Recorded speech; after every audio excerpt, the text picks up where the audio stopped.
The goals of the framework. First, assess current efforts. So how many of you are doing thought leadership in some form or fashion at your company, right? How's that going for you? It's going good for Christopher. Devin's like, I don't know, like you don't know, right? So step one, we want to assess whether what we're doing is actually working, right? Step two, we want to create a consistent and holistic plan.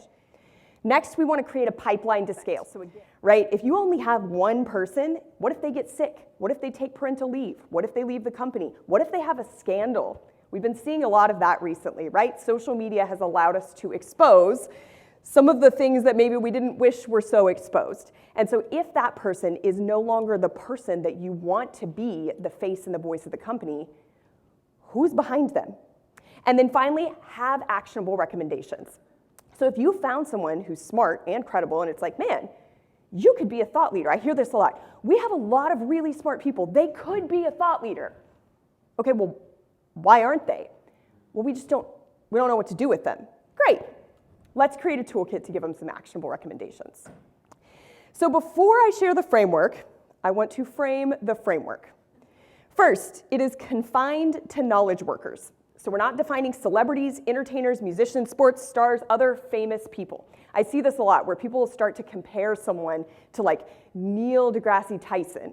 Okay, I'm sorry, B2B marketer, you're probably not gonna be him, right? That's not how this works. You're not gonna become Magic Johnson. We were talking about this earlier today, right? So this is confined to knowledge workers. This is intentionally for folks like yourselves in B2B marketing. Next, you have to have a thought. Okay, you have to be making improvements, you have to be executing in novel ways, and otherwise iterating or introducing something new and original. If you take the phrase thought leadership, at its core, it's two things. Have thoughts, be a leader. Which leads me to my next.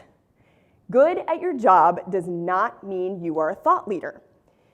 Right? You can be very smart. You can be making a ton of money for yourself, for your team, for your company.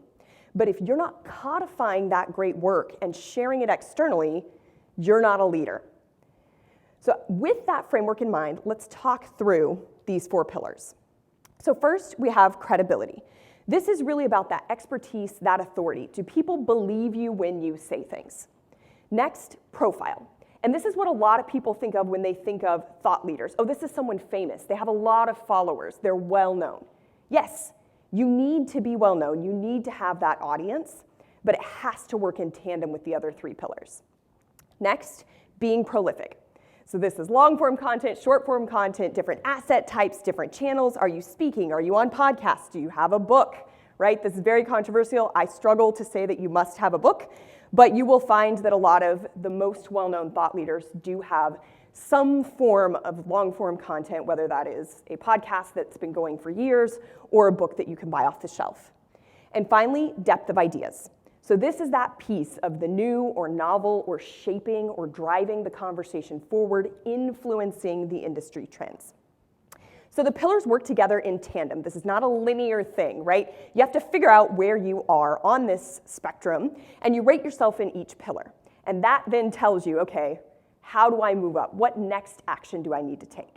So I would say that you don't actually have to get to the very top of every pillar to be an effective spokesperson, influencer, subject matter expert, face of the company, right? That's a lot to tell somebody. You have to be a visionary, especially in this depth of ideas. Like, you have to be pioneering new methods. That is kind of stressful, right? You have to be a big company with a big title and be a celebrity in your topic area. That's a lot.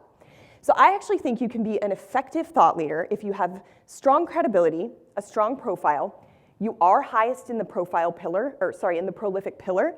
And that's because that's the one pillar that's 100% in your control. You are in 100% control, you or your team, of how often you're sharing, speaking, posting, and publishing. And then depth of ideas, I think you can be effective if you're at that tactical level. In a lot of cases, this would be taking new tactics and applying it to a different domain, or at the strategic level where you're coming up with the new tools, new processes, and new knowledge components.